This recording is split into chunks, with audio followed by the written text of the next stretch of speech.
ఎడారిలో సెలయేర్లు మార్చి 20. దుఃఖపడిన వారం ఎన్నట్లుండియు ఎల్లప్పుడూ సంతోషించువారము. 2 కొరింథీ 6:10. కన్నీళ్లు కార్చడం నామోషి అనుకునేవారున్నారు. కన్నీరు కార్చడం క్రైస్తవుడికి ఎంతమాత్రం నిషేధం కాదు. ఓర్వలేని దుఃఖం వలన హృదయం చింతాక్రాంతమై ఉండవచ్చు. శ్రమల తాకిడికి పగిలి నేలకూలే స్థితిలో ఉండవచ్చు. అయితే ఈ చింత నుండి మనిషి విలపించడం మూలంగా ఉపశమనాన్ని పొందుతాడు. కానీ ఇంతకంటే శ్రేష్టమైన దారి మరొకటి ఉంది. ఉప్పు సముద్రం మధ్యలో ఎక్కడో తీయటి నీటి ఊటలు ఉంటాయంటారు.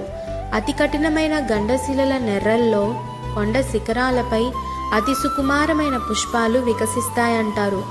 గుండెల్ని పిండి చేసే దుఃఖంలో నుండి తేనె కంటే తీయనైన పాటలు పుడతాయంటారు. ఇది నిజమే. అనేకమైన శ్రమల మధ్య దేవుని ప్రేమించే ఆత్మలకు సంతోషంతో గంతులు వేయాలనిపించే కారణాలు, ప్రేరేపణలు కలుగుతాయి. రాత్రి సమయమంతా దేవుని పాటలు వినిపిస్తూ ఉంటాయి. జీవితం అంతటిలోనూ అత్యంత భయంకరమైన చీకటి రాత్రిలో మన ప్రభువైన యేసుక్రీస్తు తండ్రి అయిన దేవుని స్తుతించాడు. ఈ పాఠాన్ని నువ్వు నేర్చుకున్నావా? దేవుని చిత్తాన్ని కేవలం భరించడం కాదు, దాన్ని కోరుకోవాలి. దానిలో పట్టరాని ఉత్సాహంతో ఆనందించాలి. మహిమలో తేలియాడాలి. గాయపడిన నా హృదయం మౌనమునింది. కలతల కెరటం నాపై పొర్లిపారింది. మూలుగు, చిన్న ఆక్రోశం కూడా ఉబ్బికి రాలేదు.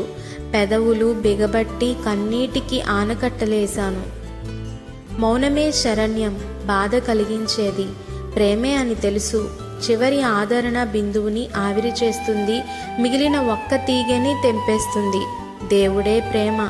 నాకు నేను నచ్చచెప్పుకున్నాను. హృదయమా, సందేహపడకు. కొంతసేపు ఎదురు చూడు.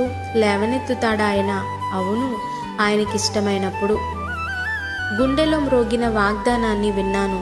నిర్వికారంగా నిలదొక్కున్నాను. ఆరిన కళ్ళను ఆకాశం వైపు ఎత్తాను. అవును, క్రీస్తు నీ చిత్తమే అన్నాను. భారంగా పలికింది హృదయం. బేలగా కదిలాయి అధరాలు. అంతేకాదు, నా హృదయమా ఇంకా ఉంది. భరించడమే కాదు, ఆనందించాలి. ఇప్పుడు నేను నా హృదయం పాడుతున్నాము. వాయిద్యాల మేళవింపు లేకపోయినా గానం చేస్తున్నాము. ఎడారిలో కడుపారా నీళ్లు త్రాగుతున్నాను. అణగారిపోయిన పక్షురాజులా ఆకాశానికి ఎగురుతున్నాము. ఆమెన్.